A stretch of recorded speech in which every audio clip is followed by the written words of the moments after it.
Don't do that. Don't do that. I'm so tired, Casey. I hate this time change.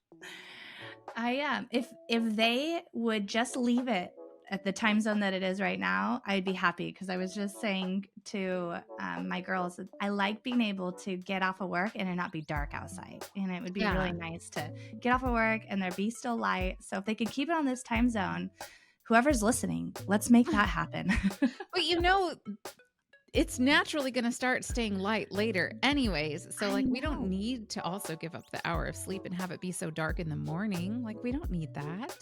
I don't know. I want the other time to stay. You you want the other one. Yeah. I think want that's the why other they one. switch it, because they have too many people that are not sure what they want, and they're like, you know what? Let's go down the middle. I think there was something on the ballot about it a while back about like everybody voted to leave it one way, but then I think what the hang up is deciding which way to leave it. And so here we are. We're having the ballot vote. yeah, Well, here we are. But maybe we'll ask Joey because he seems full of wisdom. yeah, he's probably exhausted too. I know we had Joey on a while back, and our podcast he was going to be our first guest, remember? And when we started, and then we had some technological difficulties and we lost all of the footage. Yeah. And Joey's such a good sport, so he's coming back. But I'm actually really excited about it because what I want to talk to him about today, I think, is even more important than just the conversation that we had last time. Because I feel like one of the things that's really overlooked is intended parent psychological support. It's so important and it's so undervalued. And I'm really excited for him to speak to what parents can get out of that and what are the important things they need to consider and how to build a good support system. So I'm excited to do it over again, even though I might fall asleep. No. And I think he had brought so many aha moments for our last one of like, I hadn't thought about that. Even being a surrogate two times and being in this industry as long as I have, some of those aha moments, I think for the parents, they're going to take away so much from that and hopefully add tools to their toolbox for a successful journey. So I am excited, and probably won't be our last podcast with him. I think we'll utilize more opportunities to give these parents resources, because I think that's what you and I are noticing most. We've been spending the last 4 years really educating and giving these surrogates the tools, realizing though there are so many parents who don't have those same tools. So that's been our focus, and I'm super excited to be able to give that to these parents. So excited to see what he has. Because what a scary and brave thing to build your family through surrogacy, to take that leap of faith. And I just can't imagine the courage it takes to do that, both the emotional investment and the financial investment, and to do that without a solid support system in place would just be even more scary. So I'm excited to talk to Joey again today. Me too. Let's bring him in. Well, let's see. For starters, we know who you are. I always assume everybody knows who Joey is, because to me, you're like famous because you help so many people. You're an intended parent. You have so much empathy and connect with so many. You're just like a big part of this community. So I assume everybody knows who you are. But for those who don't know, Joey's a licensed marriage and family therapist, an intended parent twice through surrogacy, right? With two sweet little girls, and runs a practice with how many on your team now? So there's 2 therapists that work with me, and my husband who runs my office. Yeah. So 3 therapists supporting intended parents and surrogates, doing surrogate psych evaluations and that initial consultation with intended parents when they're entering into surrogacy. And I just think you're amazing. And I know that we have kind of baked your service into part of the support that we have for our intended parents through our agency, because we see the value in that mental health support. Not just for the surrogate, but for the intended parents. And I think that's an often overlooked need for intended parents through a lot of agencies, and even by intended parents themselves. I think you invest so much and go through so much to get to the point where you decide that, okay, I'm going to build my family through surrogacy. And everything feels like extra hoops maybe. So I wanted to hear from you if you could share with intended parents that might be listening. And I know one of the things that I really try to work on training my staff on is not referring to the initial consult with the mental health provider as an evaluation, because Mm-hmm. it's not an evaluation. The surrogate does have a psych evaluation to make sure that she's ready and prepared for surrogacy and that she qualifies and she doesn't have any mental health conditions ongoing. But for intended parents, it's not an evaluation, right? So I would love for you to share what does go into that conversation. What's the purpose of it? Mm-hmm. And what's the benefit for parents in having that initial consultation? Sure. Yeah, so it's such a valuable piece in this whole process. Not to mention that to begin with, it is practice of care for standard practice of care for intended parents to go through this psychoeducational consultation because it's set forth by the guidelines by the American Society for Reproductive Medicine, but also by SEEDS as well. And, going back to my experience when I was going through surrogacy for the first time, we just got this, recommendation to you have to go see a mental health provider for an evaluation. So I thought, okay, so they're going to evaluate us, and here we go, But I was just very excited just to kind of get through it because we had been waiting for so long to build our family. But after we finished the consultation with the mental health provider, it was very clear to me that it was much more than just wanting to have a child. There's a lot of steps that go into the process that deserves a lot of attention. And we are as intended parents, we're making a lot of decisions based off of our emotions and what our own thoughts are about the process. And we're really not thinking about what that means for the people that are helping us, or very specifically, the child that's going to be born through this process. And so when you meet with a mental health provider, you get to talk to someone about all of these different things that you probably would not be thinking of. And when you meet with a mental health provider for a psychoeducational consultation, you're going to be talking about what your dreams are, what your hopes are in terms of what you want your family to look like. What does your history look like? Like, what journey have you been on, and what is the reason why you're going to be going through surrogacy, going through gamete donation, and you're going to talk about when you're going to be using an egg donor or a sperm donor, like like what goes into that selection process. Like, there's much more than just like, well, we want them to be tall, we want them to be a certain way, but like, what does it mean in terms of their classification? Because that's something that we don't think about when we go into it. What is a non-identified donor? A non-identified donor with open identity release. An identified donor, a directed identified donor.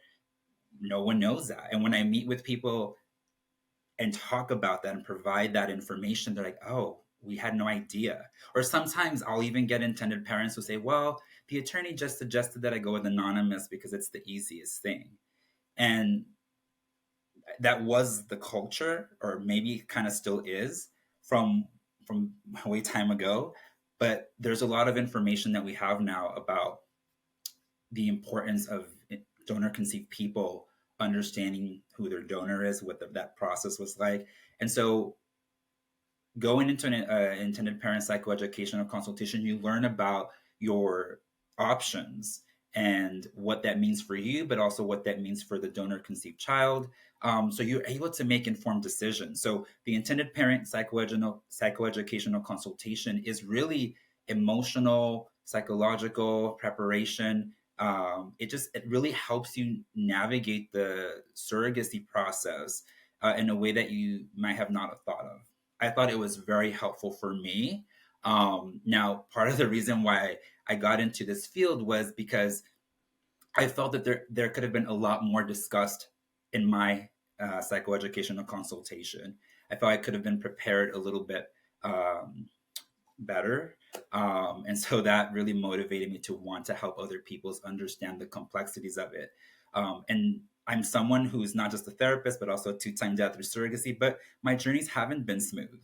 There was a lot of waiting, a lot of pain, a lot of loss and grief. And so those are the things that I feel like I go into the sessions is like pinpointing these things that you need to be aware of, even if it's just a hypothetical scenario at the time. But like, if something like this were to happen, how would you navigate that? Are you ready for that? Do you have a support system in place? So the meeting with a mental health provider can help you with, egg donor, sperm donor selection process, the selection of a surrogate. That's also very important. Understanding that this process is a relational experience and that it's not like, oh, it's just a transactional experience. Understanding that, a surrogate, legally, a surrogate can or cannot do it, and the same thing for intended parents. So there's a lot that's discussed. It's very valuable. You'll come out learning a lot about the process so that you can make informed decisions. I had a question for you, Joey.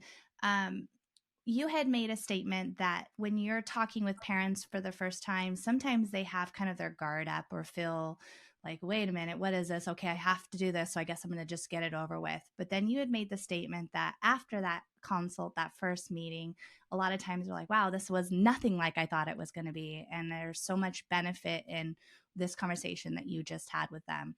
Can you really speak to like what are those things that you feel like that aha moment of like, gosh, I'm so glad I actually had this conversation? What are those topics that you're hitting on that you feel like a lot of parents aren't aware of and that you're bringing to light in a way that's really ensuring and encouraging and getting them excited about these next steps of this process? Mm-hmm. Well, I think to begin with, Casey and Sunshine, is, I explain what the process is going to be like. I kind of give them like a little quick preview of like what are we going to be talking about, and I secure them, and letting them know I'm not here to judge you. I'm not here to evaluate you. We're here to talk about some important things about your family building process, and this is very, educational, informational for you, so that you guys can make the best decisions you can about your family building process. I think once they know that they're not being evaluated, and I also explain to them like this is like the standard of care. Like every professional in this field who is helping people build families through assisted reproduction or third party reproduction, like this is a process because we care and we want to make sure that everything goes well for you, and give you the resources that you need to navigate this complex process. Once I share that with them, I can see the walls coming down. I think we all need to come together in making sure that we are all using the same language so that people don't become afraid of meeting with the mental health provider or become defensive. Everyone going through this process has been through a lot of pain and struggle. And so to think that you're not going to be evaluated, that can be very scary. And can that person, keep us away from this big dream that we want, to build a family? So again, I think language at the beginning at all levels, from the fertility clinic to surrogacy agencies to whomever is involved, I think that is something that we need to shift and change so that we all can become comfortable with meeting with the mental health provider. Now, when we're going through the actual discussion, the consultation, we talk about different things that give them information that make them feel comfortable with the discussion. Like we were mentioning earlier about understanding the different classifications of donors. That's like an aha moment where like I didn't even think about that. And when I go into why it's important to understand the type of classifications, is because every decision that you make will have an effect or impact on your child. And so if you're thinking about the well-being and the welfare of your child, like you want to understand what this is, like what are these classifications. And nobody goes into this thinking like I want to make sure I wanted my child to be harmed in any way. So they become more open to understanding what these classifications are, and then of course they have time to think about it afterwards with their spouse and make a decision on what's best for them and their family. you know Tied to the classification of the donor, there's also like disclosure, right? Disclosure about the surrogacy process, the using donor sperm or donor eggs for their process. Like how do you discuss that with your child? And there's a lot of fear around that. And having been through the process myself, I add a little of my experience with the intended parents, and I think that also helps in reducing some of the anxiety about not sharing that information. So again, there is a lot of aha moments at different sections because I provide them with education that's already been documented. I can provide some real life experiences that come from me and my daughters. And then, they're like, I have questions. Okay, give me your questions. I allow space for questions to be answered. And I think that gives them a lot of ease and peace around what they're going to be doing with their family building journey. I hope that makes sense. Mhm. Yeah. Do you talk a lot about communication with the surrogate, or what their expectations are as far as how involved they want to be or not be, and how to navigate, like, establishing that relationship? Do you talk about that at all during that initial consult? Yes, we do, because it's very important. One of the things that I open up very strongly is that the surrogacy experience is a very relational experience. And so understanding what expectations you have around the relationship that you want to have with the surrogate, or even like debunk some of the myths around, a relationship with the surrogate. A lot of people, and there's also differences. There's differences between a heterosexual couple versus a same-sex couple. A lot of the times, heterosexual couples might not want to have a relationship with the surrogates because they're thinking we don't want the surrogate to be another mom to our child. And so I have to talk to them about where that belief system comes from, and also reminding them that the women who are helping us build our families aren't looking to be our children's parents. They already have their own children and they're raising their own children, but they're doing this for a different purpose. And sometimes when I go into that, I can again see the anxiety come down, they become more curious about it, and that's great. When they get to a point where they can become curious about it, that means they're not locked into this idea that is not true. And so we do talk a lot about the relationship aspect. I always say, when you're going into your match meeting, that is a time for you to talk with that person that you're going to be interviewing about what your expectations are, around the relationship, what you feel comfortable with, what you don't feel comfortable with. You don't have to feel forced that you have to match with this first intended parent or surrogate just because there's a waiting list. Like, you want to feel certain about your match, because there's also a lot of cases where it's not the best when you go into a match and there's a nightmare surrogacy case. I've had to work with some crisis situations, and what I found in common in those situations was that the couples never talked about the relationship in their match meeting. And so I thought that was really interesting because I really focused on that. Having been through that, being very transparent in my own process with the wonderful woman that helped me, have my girls, is that I knew what I wanted in that relationship. And I wanted to be transparent with her so that she can tell me, is she open to that? Is she not open to that? Will I be comfortable with her responses or not? Luckily, she had the same type of ideas that I did. And it was such a wonderful match. And today we still have a wonderful relationship. And so I really focus on, what expectations do you have? You need to be open and transparent with that person, because that person also has their own expectations, and hopefully they share that with you as well. But it all has to be a match, and you want to be secure about it, because it's not like you go into this one time meeting, because it's like an hour and a half. I remember, I think mine was an hour and a half, and you don't have a second or third date. Like, it's just like you meet this one time, and was it there? And so you want to make sure that you get a lot of what you're thinking, or want to share with the surrogate at that point, so that you feel secure about that one meeting. So you talk with the parents about that before they go into the match meeting to give them that guidance on what types of questions to ask. I do, because it's a psychoeducational consultation, and so I want you to have enough information to be prepared about the decisions that you're making. So I think, we want to give them this information to be prepared, so they can feel confident or ask you questions, when they're at that point of match meeting. We definitely want to empower them to be able to make decisions, healthy decisions, of course. So the more information that they get, the better it is, so that they feel comfortable with what they're asking for, or how they're going about asking for what they want. How they're going about asking it too is really important. I think a lot of times surrogates and intended parents, maybe when they're going in that match meeting, they have a lot of nerves about how they're going to be perceived and wanting to say the right thing. So maybe they might withhold what they're feeling or what they really want because they don't want to like scare away the other party. And I think maybe that's where that happens, where people are not honest about what their expectations are. Maybe not even honest with themselves about what their Mhm. expectations are. They don't take the time to explore. Like if they don't want to call you or if they don't want to come to your appointments, is that going to bother you? Well, you're going to be okay with that. Like what's going to be your expectation? I think it's so important to have those conversations in that match call. But it is a lot when you, even when you think about having that consult with you. What is this? A 1 hour, maybe a 90-minute session, Yeah, it's an hour to 90 minutes, an hour to, and then yeah. So yeah, and then the mhm. same for the match call. Like that's a lot to cover in a really short time. And I do make them aware of that. So I have them track like, okay, how much time did we spend, right? And it's like a lot. That's like a lot that we covered in this time.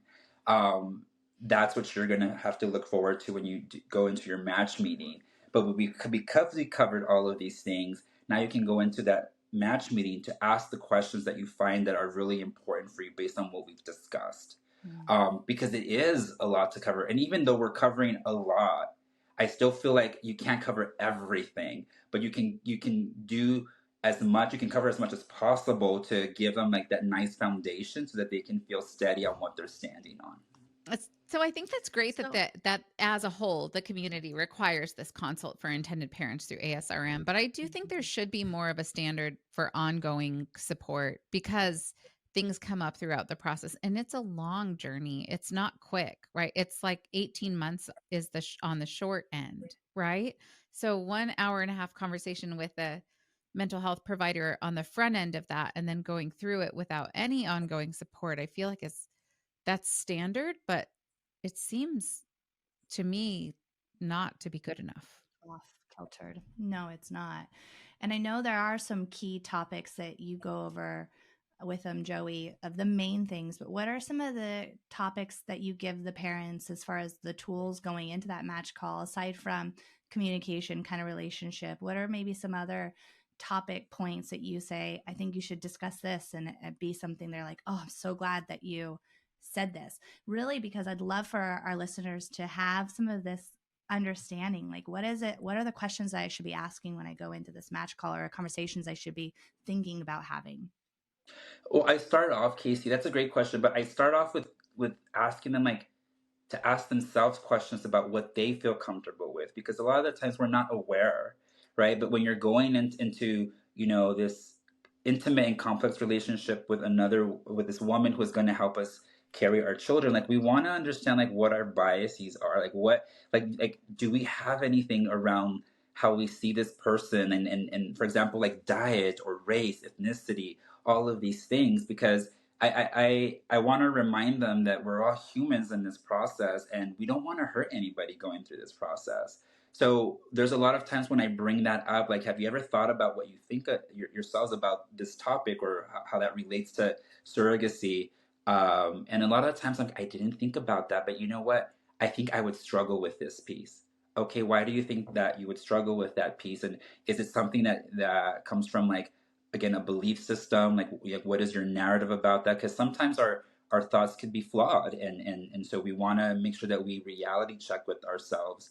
Um, and so I start off with like, what are your expectations, like what are some of the questions that you could be asking yourself about, do you have any reservations or objections, or again biases around who you might want to work with, not want to work with? What do you struggle with, like boundaries, and what does that look like? Uh, are you comfortable with like not having control in this process? Because there's a lot of, at the beginning we make a lot of decisions and that feels like we're in control, but overall like there's a lot that we can't control.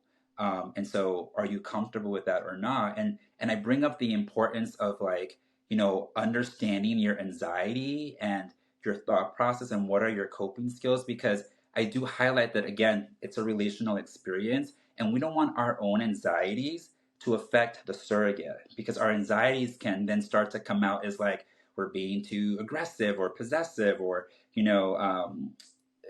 restricting the surrogate not to do this or to do that. But but why? Like, where is that coming from? We want to have healthy boundaries in our relationship with the surrogate. Having healthy boundaries in any relationship is very healthy, but specifically with this relationship, it's a very special relationship. We want to protect that, and in order to protect it is to have healthy boundaries, to understand what our thought process is, where our anxieties are coming from. And again, going back to communication, is like, if you feel anxious about something, it's okay to talk to the surrogate about, like, you know what, when you did that last time, I made me feel a little whatever the feeling was. And I wonder if you felt that too, or just starting to have a conversation, but also going about it by presenting it in the form of curiosity. I think when you have a conversation with someone about something that might be difficult to address, curiosity is always the way to go, because you're not coming in aggressive, and it's going to make the other person want to receive the information that you're giving, instead of like the walls coming up because of the way how we're presenting the information, or coming to discuss with them what we feel we need to talk to them about. Yeah, that's That's so huge. And you hard see too, parents. because we know Yeah. that, right? Like we know that we become defensive and that we carry a lot of assumptions. If something upsets you, it usually upsets you because you have a lot of assumptions about what the other person's intentions were. And so remembering to be curious and say, what did you mean by that? Or this is what I thought you might mean. And I don't know if that's right. Can you clarify? Tell me. That's so helpful to learn that type of communication. And I know that, but I'm still even just so bad at it in my regular day-to-day life. Yeah. Well, Yeah. and I think having an agency and then an ongoing support person like yourself, Joey, where you can maybe bounce some of these fears or reservations as they come up to your agency, to your support person ahead of time, getting the tools and then going to your surrogate with that conversation after you have those tools. I think that's been really beautiful for us to be able to see, because a lot of times we might even as an agency give that parent perspective of, oh, actually, this is why this happened this way, because we know the surrogates shared X, Y, and Z about, that OB appointment that she was going to, and trying to book that next appointment and making sure that the parents had that availability. Like there's so many things that I think unless you have that full picture, and as an intended parent or even the surrogate, you don't know how the other person's thinking, or maybe the full picture of it. So it's easy to get to that place of you being guarded, and then you're almost defensive in your question instead of really seeing that. And I think communication is huge, and that's why we are so excited to have you ongoing Yeah. supporting these intended parents, not just for that initial consult, right? So we have you working with us for that next session at legal, because we know that's another touchy topic, and really just some fears and reservations that come with putting together that legal contract, Mhm. and then first trimester screening, and then delivery day. So I know that that's necessary, but it's something I think we all forget really quickly, and Well, we're it's in Yeah. the easy to moment back of it, burner our own mental health, right? And I think intended parents can Yeah. tend to do that because they're Always. doing and juggling so much. And so I think I'd love for you to share why it's so important not to back burner your own mental health as an intended parent when you're going through this. And what are some of the things that you've seen come up later in the journey that parents really benefit from speaking with you? Yeah, well, yeah, so it's always easy to put our mental health in the back burner just for anybody. But, for intended parents, it's important to not do so, because there's already an element of isolation. When you're going through, infertility, when you've been going through failed embryo transfers, or it just hasn't been the most successful for us in trying to build our families, like we tend to even like, go deeper into like retreating from anything and everyone, and that's scary. I know that for myself as a therapist, even knowing all the things that I'm talking to you about, I did feel isolated, and there was a lot of times where I just wanted to like not engage. But there was something that pushed me to like, talk to someone, and that was really helpful. It made me not feel alone, it made me feel connected. And then also having someone to question my thoughts was always like, wow, like, so maybe my thought is flawed, like maybe that's not what is actual reality here. And it was really helpful for me to like navigate my own family building process. Like, even I know that a lot of people, when I talk about support, the first thing that they say is my spouse. Absolutely. That is probably the first thing that we all go to, but we need a little bit more than that. Mm. We need a little bit more than that because both of you are in it, and sometimes it could be too much for both of you navigating it where it's just the two of you. So I always encourage people going through this process, identify your support system outside of your marital or relationship unit. Like we need more than that. And because again, it can be a very isolating thing when you speak to someone like a mental health provider. They can highlight these things that maybe aren't super clear for you, and then again, they they help you reality check your thoughts, and it gets you more on like this track of like, okay, like, so it's not maybe just doom and gloom here. Maybe there is some space over here to have some hope. It's okay to have some hope even though it's scary. Like, it can be a really nice way of just kind of receiving help to navigate the challenges of where you're at, where you're going. One of the things that, I have found that I was like, oh, it does work. Like, this is great. Is when they do come for me for the first time, we get their walls down and we talk about the things, and they're like, oh, okay, so I can ask the surrogate this, like, yes, or curiosity, how you deliver the message is really important. What is the intention, like, um and then I've met couples afterwards when I do a joint session between the surrogate and the intended parents, and I see the intended parents, say, well, I'm curious about this one thing, can I share this with you? And I'm like, oh, they're doing that thing that we talked about, which is really great. But then they get to do that thing with the surrogate in that call, and that's great because the surrogate responds well, and then it kind of reinforces again like what healthy communication looks like and how they can carry that outside when they're not meeting with a Mm. mental health provider. So again, it's really important to meet with a mental health provider at the beginning, but also having that like support throughout the process, because you don't know when you're going to need it. But sometimes, you so sometimes you just don't know until like, oh, you know what, he has some really good questions and I didn't think about that. I'm going to go into this now looking at it this way, or supporting my spouse in this way, or supporting the surrogate in this other way. So there's so much benefit, and I think we need to educate intended parents on how important this is, because it's not something for them to juggle on their own. Yeah, it's a heavy Yeah. thing to juggle. And that's such a good point too about with leaning on your spouse so much when you're both in it and you're both experiencing frustrations and you're experiencing them the same thing but also differently, and everybody processes things like maybe one spouse really wants to Mhm. talk and talk and talk it through and the other one really needs space to not think about it, and so your spouse might not be able to, or maybe your spouse supporting you is actually harming them because you're putting too much on them, or I feel like that could be really straining to a relationship. I mean, that your support person is Mhm. going through the same thing as you, that's really a challenge I didn't even think about. Yeah. I mean, my husband and I had the same goal. We wanted to have a child, but we do process things differently. We both come from different cultures, different backgrounds. Plus, he also has the military culture, like, on him. And so there was a lot of times where I felt like even though we were there together and supporting each other, I felt alone. And it wasn't because he wasn't being supportive. It wasn't because he wasn't feeling the same things that I was, but it's just we process things differently. And so that's why it was helpful for me to be able to speak to somebody else, because we do process things differently. And I'm more the one, like, I can talk about it until I'm blue in the face.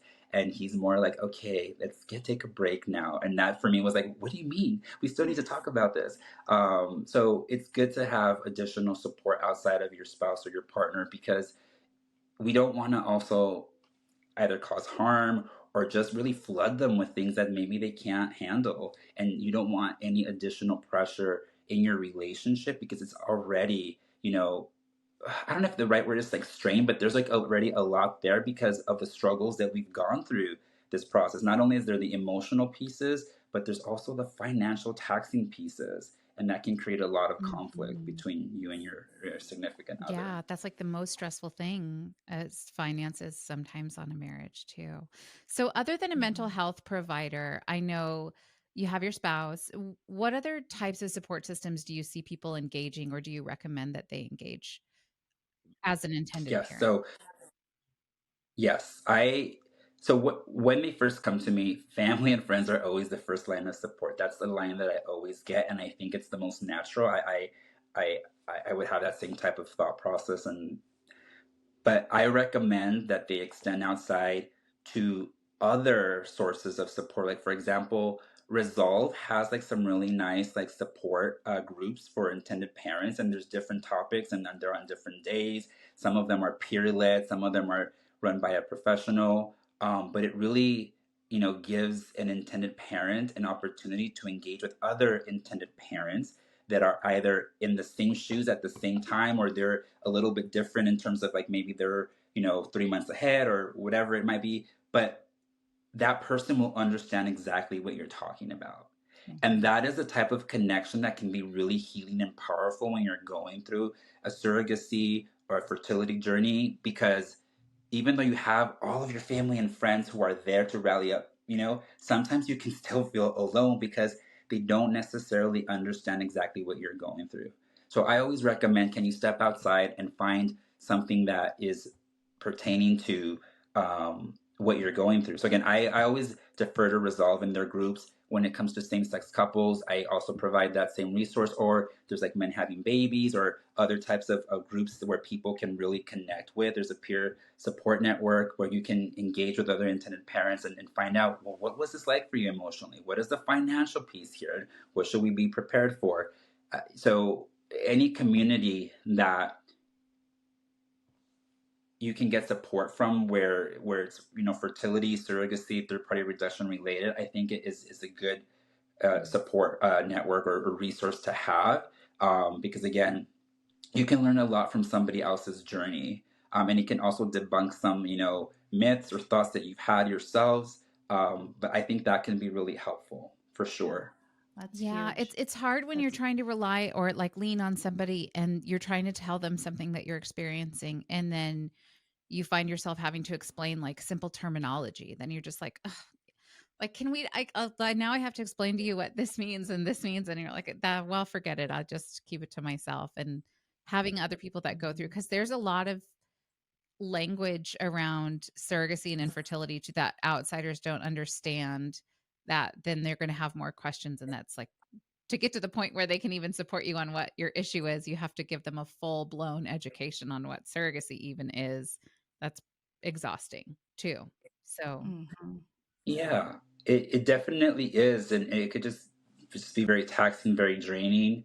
But that's something that I definitely recommend. I don't think there's anyone that leaves my consultation without knowing that, Mm. because I do think it is important. And sometimes there's some resistance, but still, it's okay. Again, this is the first time that they're meeting with someone, and it's probably their first time ever to meet with a mental health provider. But they leave with that curiosity, and I think that success in itself is like, if they're curious enough, at some point maybe they will go ahead and attempt it. But also, if they're allowed like those you know sessions with a mental health provider, at every milestone during their process, and then that's then again where someone can encourage them, have you tried, did you go to those support meetings, or and that can be another like nudge or push for them. Again, it can be such an isolating process, and to connect not just with anyone but people who have gone through this process again can be very powerful. Yeah. Even just seeing those groups and being in those groups, maybe they don't want to say anything. They just want to be a fly on the wall and read some of that information and be like, okay, I'm not the only one going through this. Yeah. I think that's huge. And being able then to kind of lean in on that. When you're talking to intended parents, and just really just discussing and factoring in, is this parent planning to share this information with their child about surrogacy? How do you navigate that? Do you talk about that during that first session? And what are some of those questions that you're bringing up for the parent to, I guess, consider and think about with their own? Mhm. Yeah, I'm very careful when it comes to disclosure and transparency, because there's a lot of factors that play into this. There's cultural factors, religious factors. There's just so many different factors that I want to consider. But I definitely ask about like what their thoughts are about disclosure and transparency with their child around how they were born through donor conception, surrogacy. And once I get, their answers, I acknowledge what their answers are, and I also ask them for permission to share information about, what would it look like, from a psychological standpoint, about disclosure and transparency. And so I provide them information, with research that we have, to have them understand what are the benefits of disclosure, what are the implications when we're not disclosing that information. I want to hone in on like the importance of the donor conception or the donor conceived child's experience, because I think that's one thing that can be minimized a lot. And so I want to just reiterate what the importance of that, of highlighting the benefits of disclosure. Now, I also acknowledge where they're at. So depending if it's for cultural reasons, I say I acknowledge that. I totally get that.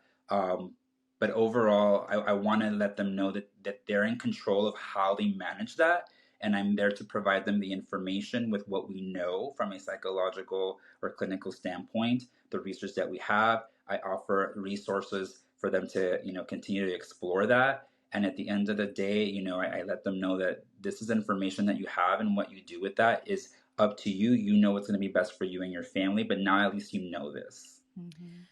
Do you explore at all in that initial consultation the potential for termination in different scenarios and how that would impact them making those decisions and involving a third party with a surrogate? Like, I know that's something that we all hope nobody ever has to deal with, but we know that statistically, some people will be faced with a diagnosis or something where they'll have to make a hard decision about whether or not to continue a pregnancy. And I wonder if that's something that you explore in advance, or do you counsel couples on that when they're going through it?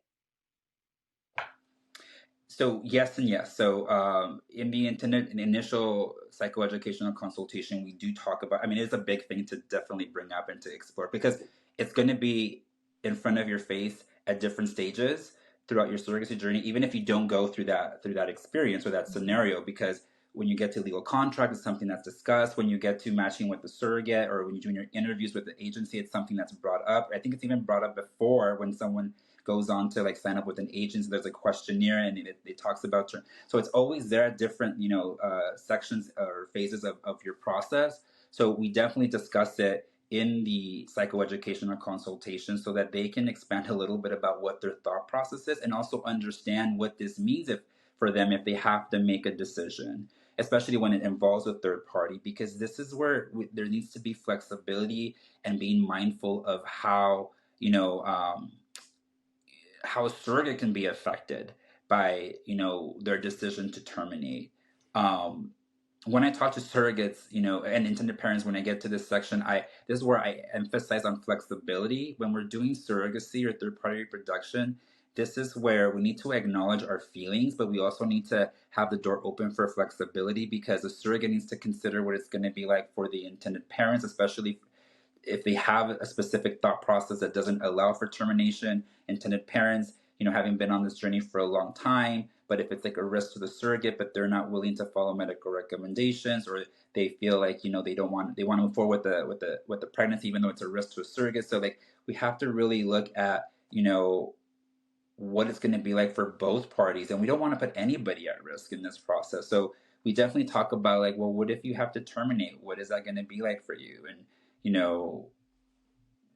where are you at in your process in terms of how many embryos do you have, and what that means for you again.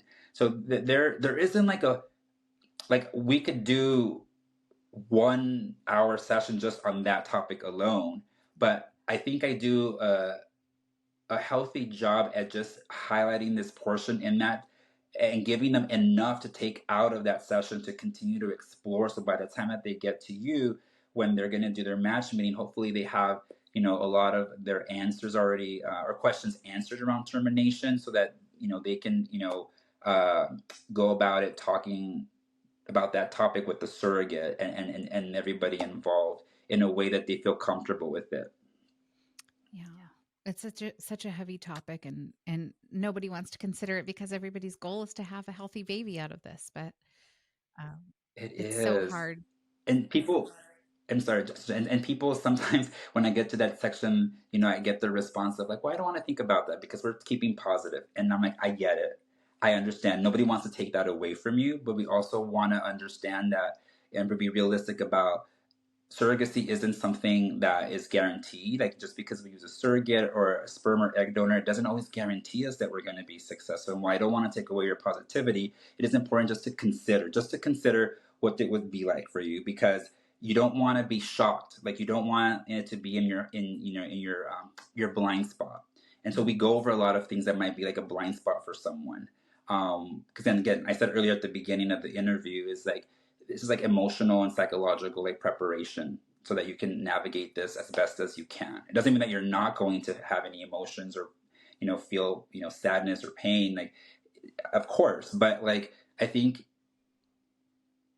you're going to be able to handle it differently to like it just blindsiding you and it just comes out of nowhere, and now that can be really dangerous for someone. To make those decisions impulsively or suddenly without having thought them through, because time is always of the essence when something like that comes out. Absolutely. Absolutely. Um, you talked a Yeah. lot about some current research and on donor conceived people and disclosure, and I know you would never want to pressure an intended parent one way or another, but what are those things that you are aware of as far as disclosure for, and what's the best method for parents to share with their children that their birth story and how they came to be, and I guess what's the research say about the best way to go about that? Yeah, well, I wish I had the research here prepared for you to give you the exact, and I use this all the time, so I should know it already. But actually, at what there was a presenter at one of the Seeds conference that did some research, and I actually have her book, and there's a lot of research articles on there that you can refer to. I think the book is called gosh, I am blanking out. I think it's I'll have to come back Okay. to that. But what I share with clients based on the research is that it is highly beneficial for a donor conceived person to understand what their story is, to understand the genetic side of it as well as how they were born, because it does allow for them to have much more of a healthier sense of their own identity as they're navigating their own life. Um, from what I understand from the research is that children who are born through donor conception and surrogacy whose parents are upfront about the process and share that process, they end up being much more emotionally and psychologically well-rounded. They're healthier in that aspect compared to those children that were not given any information, whose parents did not provide them, not just with like the information of them being donor conception, but also having gone maybe the route of like a non-identified donor and not having much information. Like these children struggled more than the group that where there was transparency and that they went with a donor that wasn't non-identified. Mm. Plus, I'm also very, because my daughters were donor conceived. I'm very very sensitive to them knowing exactly everything about their process. They should know that. They should know that. Me not being donor conceived, like I knew from the beginning like where I came from, and I don't want my daughter to feel that she doesn't have that, and I want her to have that. She's 4, um and she understands her process clearly. She knows that she has an egg donor and a surrogate. We both refer to them as their aunts. One of them is her aunt, because my sister was the donor.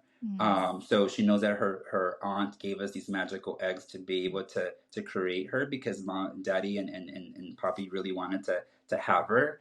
But then also the surrogate is also known as her aunt, and she's like, oh, I was in my auntie Crystal's tummy, like Bailey's her daughter. I'm like, yes, and you guys are tummy buddies because you shared the same tummy, and so she knows that, and she also loves to share it, and that's the healthy.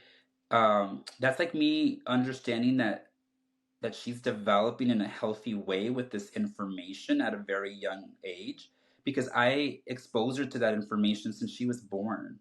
Yeah. As you know, there's surrogacy books for children, and I always recommend these to any intended parent. Utilize this from the beginning, even if they don't understand what you're reading as their babies. It's okay, because at the beginning, it's for us to understand what this process is. We read these books. How do we feel about disclosing this? Is there anything that I need to be checking myself for? So by the time that they're toddlers and they do understand a little bit more around, figures and shapes and language, that we feel confident in reading these books. Mhm. But I did that. I did that with my daughters, and part of the research that I had come across, indicated that you want to have transparency since the beginning. So I did that, and my daughter has responded very, very well. Mm. My 1 year old still isn't talking, but she goes to those books. I don't know if it's because her bigger sister always goes to those books, but I read them. I read these books to them every night.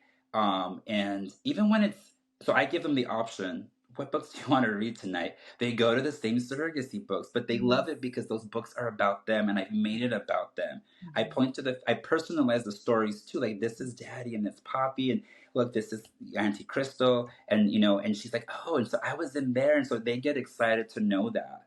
And so I recommend transparency from the beginning, because I'm thinking about the well-being of the donor conceived person or the donor conceived child. Um, so that's what I focus on, just kind of that experience. Well, I said before, I also taking into consideration where they live, what that means for them culturally, and then I talk about in terms of like who do we need to disclose this to? Well, it really depends on what you feel comfortable with. I'm not saying that disclosure needs to be to the whole world if that's not where you're at, but ultimately, im- importantly, is the donor conceived child should have that information. Um, yeah, I hope that Yeah, answers your no, it question, really Casey. does. And I think I guess there are some places where it wouldn't be well received, and so you wouldn't necessarily want the child going around telling people, and say if there's a somewhere where surrogacy is illegal, or you've had to hide it from your family. So that's Hmm. such an important consideration. I guess it's really a luxury to be able to share that story Mhm. from birth with your children too. It is. It really is. And so, sometimes for me, I feel conflicted, when I do meet with a couple or an individual who's in a situation or is in a part of the world where like it's illegal, and also culturally it's like looked down upon. And so I say, I hear you, and I'm sure you're going to navigate this the best way that you can, with your family. I just want to let you know like what this means and what that would be like for your child. And I mean, there's not much more than we can do. And I mean, we can also provide resources for support, meeting with other intended Mhm. parents who have the similar situations, and how did they navigate that. And so that's kind of what I look at to be able to provide to them when they are in a situation where like, okay, you've provided me all this information, this makes sense to me. However, there's these barriers still that I have here. And so I'll look to see like what resources do I have that they can connect with to get more insight and information from someone or a group that might deal with those specific Yeah. barriers. Well, that's really awesome that there are resources, and it's probably nice to be able to talk to somebody who's further along in the process and ask them, because I know as a surrogate that was something that was important to me, was okay, what's coming around the corner? What's next? What's next? And but with this unique situation, I feel like with the ubiquity of ancestry.com and 23andme and things, it'd be a lot more difficult or unlikely that you would be able to hide long term from your child that they were donor conceived. So there might be some damage to the relationship if they find it out in a way that wasn't you sharing it with them. Mhm. Yeah. Yeah, and we do cover that too. Where when you're going to select a donor that is non-identified, um, again exploring what the reasons are, but also letting them know that even though that's the choice that they're making, that they have to be prepared to understand that level of anonymity is not Yeah. guaranteed, because of all of these donor to consumer DNA types of practices or websites. It is difficult, and I know of people, and I've worked with people who have learned, oh my gosh, I have sibling, or I have this, or I have that, and sometimes it's like an exciting thing, but sometimes it's not, because now their whole world has kind of shifted. They thought about it one way and now they're thinking about it in another way. And that can definitely cause a rift or rupture in the relationship between parent and child, Mhm. because there's a sense of like betrayal Mhm. there. I was lied to. And then also too, what I also want to communicate to is that when we're not being transparent, and I'm going to set the cultural piece aside because I do take that into consideration, but let's just say that's not the case. You know, like what does that say? Like we probably are saying that there's something abnormal about this process, and that's why we didn't want to Mm. share it, right? And so I think it's really important to normalize this by being transparent and letting our children know that there isn't anything wrong about the way how they were born. It is different, but it's not abnormal. It's not shameful. Um, No, and who gets to exactly. say that different isn't beautiful? I mean, I can speak to learning later on in life that I there was a big secret, and then having to find out who my parents were and all of that. That those things you feel there's a sense of like, well, what was wrong with me, right? So that's huge in being able to have and just identify that and have a conversation around it. What do you say for intended parents who are using maybe their own genetics but are using a surrogate? Do you have a conversation around, maybe they still aren't comfortable sharing to their child that their child was born via surrogacy? How do you navigate that conversation? Yes, yes. Again, exploring, like where does this thought process come from? Like, what do you think this means for you?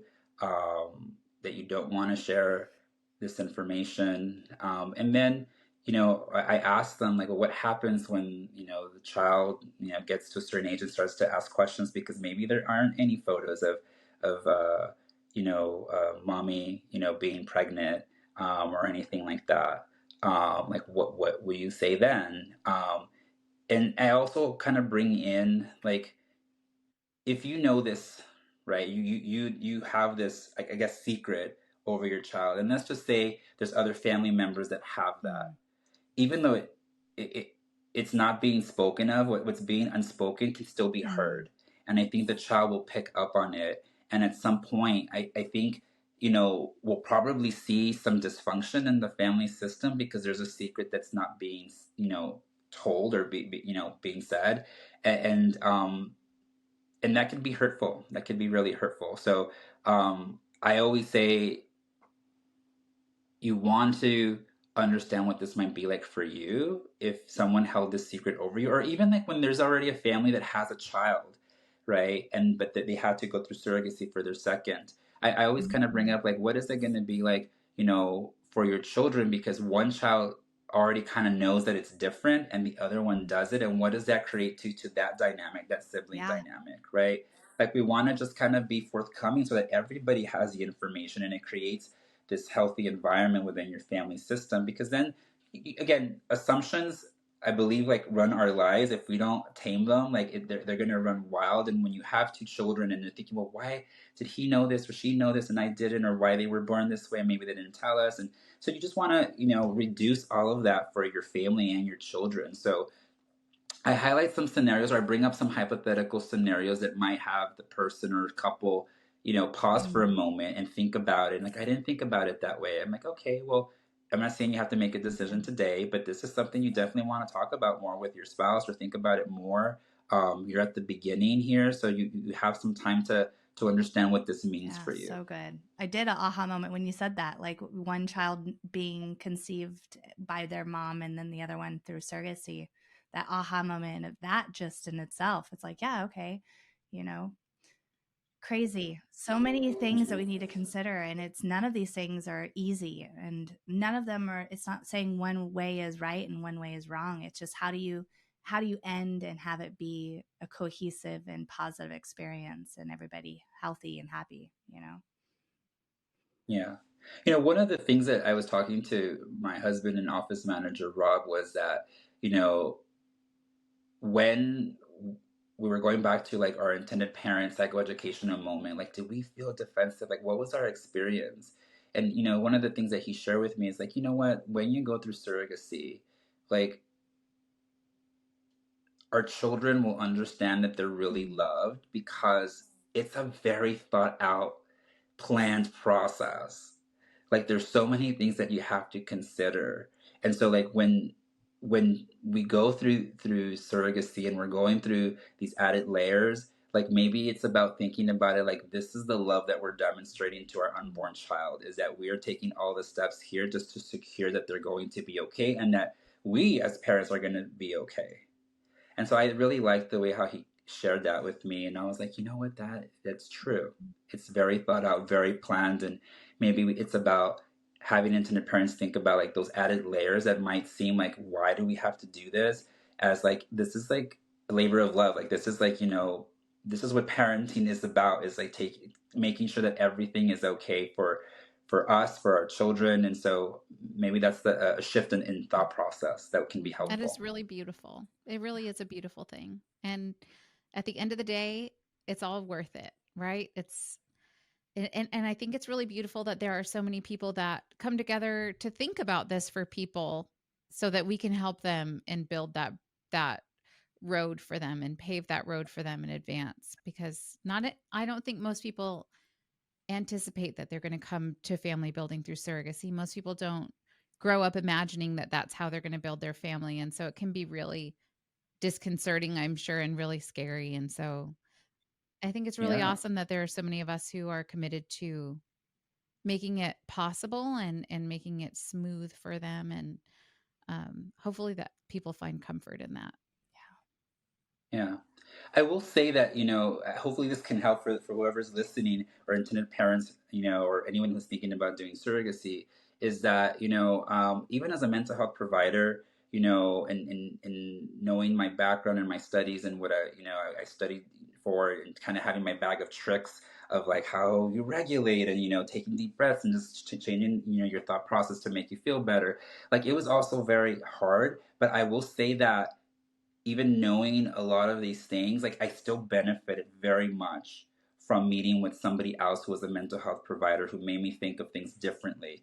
Even till today, with the work that I do, I am still learning and I love it. I really do. And so I don't feel like I don't need to like continue to learn. Even when I went through my second surrogacy journey, I was like, whoa, like I thought I knew it all. No, I don't know it all. Like there's still things that I didn't consider that I was like, wow.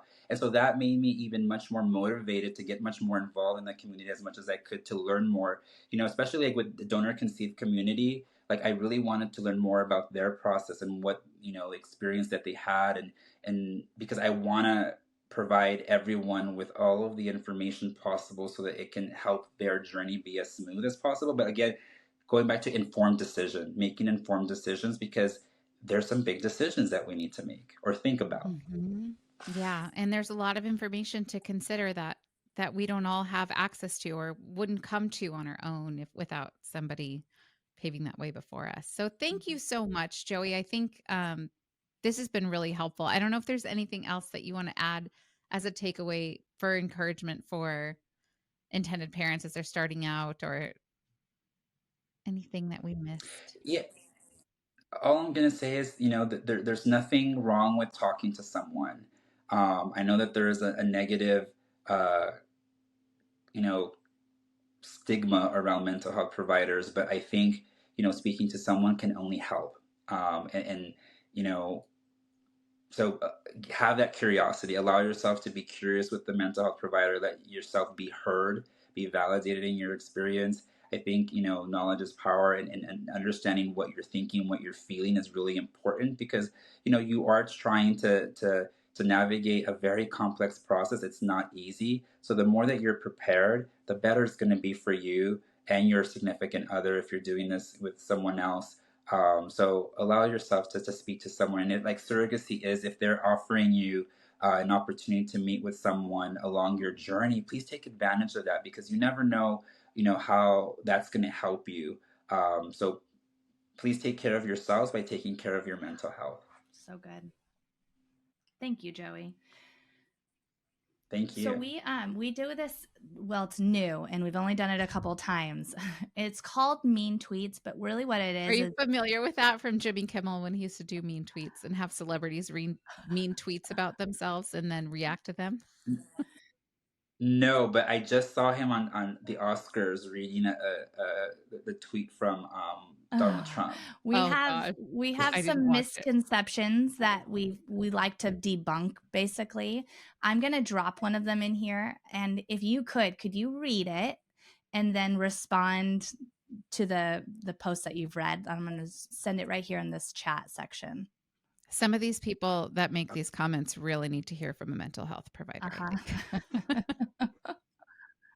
All right, so here's a tweet that reads, might as well say, hey, poor women get pregnant for rich couples so you can afford things in your life. You realize this, normalized exploitation, and leads to real cases of men pressuring their female partners to use their body to make money. Wow. Okay. I'm definitely having my heart rate like kind of like pick up here a little bit. Um, what I will say is this is I meet with women who want to do surrogacy, and I also have the pleasure of interviewing their spouses. And one of the things that I definitely assess for is coercion. And I will say that there is no coercion in the cases that I've interviewed, or the women and men that I've interviewed. They really empathize with the people who cannot conceive independently or cannot have children independently.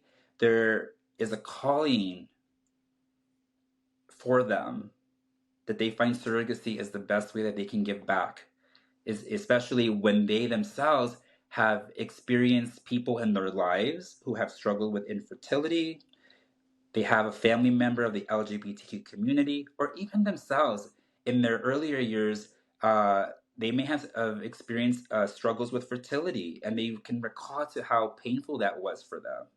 And so I will say that in my career, with helping people build families through the mental health aspect of third party reproduction, I would say surrogates to not get into this because they're being exploited or being coerced, and their counterparts, their significant others, are also very willing to support them. I mean, I think surrogacy and Casey, you guys are examples. Your husbands are, I mean, I see they're out there, in the front lines and saying, the opposite of what this tweet is stating. But I wouldn't say that there could never be a case like that, but in general, there's no exploitation.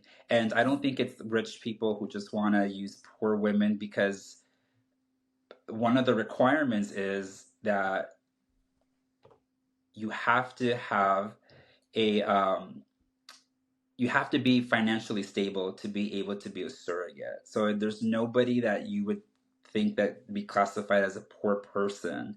Everybody needs to be stable emotionally, psychologically, financially, relationally to be able to do surrogacy. So I don't know that there's any exploitation going on No, there here. are so many hoops that the agency has to and requires of the surrogate and everybody as a whole, right? They're going to make Hopefully, there's sure lots not of just attorneys, clinics, yeah. there's lots of lines and psychologists that go through to do. These are the types, these comments actually come from a lot of our social media. So we get a lot of comments like these from people, whether on our YouTube channel or our Facebook or wherever. And we always save them. And I realize it's not fruitful to reply to them in the comments. It's always a waste of time because some people are set on believing this way. But I thought it would be fun to address them um, this way, not actually engaging with these people, but because they're hell bent on believing the way that they believe. But Mhm. um, Hmm. there's a lot of people who have this belief Yeah. about surrogacy, whether they say it out loud on a comment or not. There's people that think this, so I think it's important to Mhm. Shed light negate on the that. truth. Absolutely. Well, and I think that people have these comments because they don't Right. know. I mean, they don't really know what the truth is about this. And it's something that's scary. And so, I mean, I think it just goes in general, like when people don't understand something and it scares them, they're going to, respond in such a Mhm. way. But it's very far from the truth. And you two are people who can definitely vouch for that, having gone through surrogacy yourselves as gestational carriers. So I'm glad that you guys do this and bring, that you debunk these tweets, or be able to shed light on the reality of what the experience is. We're trying, man. We're doing our One best. one Good, thing at a good. I time, love it. one I love comment at a it. time, Well, Absolutely. thank you so much for being with us again today. I love spending time with you every time we get the opportunity to do it, and I know you're so patient with our technological difficulties all the time too. So I know you've been through the ringer. So thank you, Joey, for being with us. Yeah, it's always a pleasure, guys. Honestly, it's always a pleasure. When Rob was like, I was like, hurry up and just because runs a lot of my stuff, because literally I'm back to back with clients. So I'm like, sometimes in case you send me a text, an email, and I forward, can you? But then I'm like, oh, he's on the email. Can you just please get back to them quickly, please? It's just a pleasure. I mean, I feel like you, Sunshine, have been with me on my whole journey, because when we did our first interview, or it Your wasn't a podcast, story. it was an interview, a story. I mean, Camila was, I think, was 4 months old. She's now 4 years old. So That's I crazy. mean, it's we have a very special place in our hearts for you guys, and surrogacy is, and I'm so happy with what you're doing and how you've expanded. And I work with, again, I said this before, I work with a lot of agencies, and a lot of them we see at Seeds, and very ethical, but not very much so. So it's happy to see that I mean, I just really appreciate what you guys do. Thank you, Joey. I need to hear that today. Yeah.